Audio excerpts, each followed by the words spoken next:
Saudara, tidak diberi jalan saat menyalip pengemudi SUV di Kelapa Gading, Jakarta Utara menodongkan pisau ke arah pengendara lain. Tindakan pengemudi arogan ini akan dilaporkan ke polisi karena menyebabkan trauma.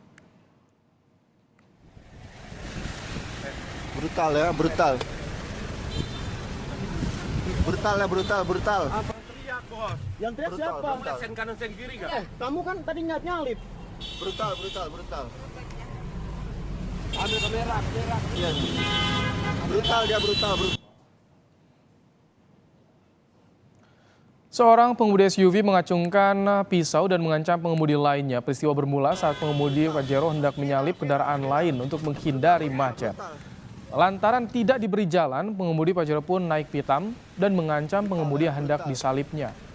Tidak puas dengan mengacungkan pisau, pengemudi Pajero itu menghentikan pengemudi yang tidak memberinya jalan. Baku hantam pun nyaris terjadi lantaran pengemudi Pajero terus memaki pada pengemudi yang tidak memberinya jalan. Brutal.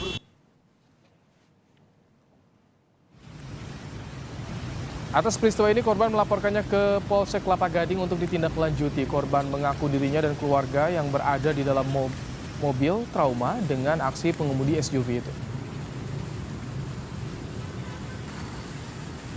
Kemudian sampai di Bundaran Boulevard, Bapak ini mulai menodongkan senjata tajamnya seperti yang sama di video. Gitu. Dengan kondisi harusnya dia tahu ada anak dan istri. Gitu. Dan anak saya sempat ketakutan di situ. Anak saya berumur 1 tahun 2 bulan, jadi masih memang belum tahu, cuman ada suara keras ya, jadi merasa takut dia.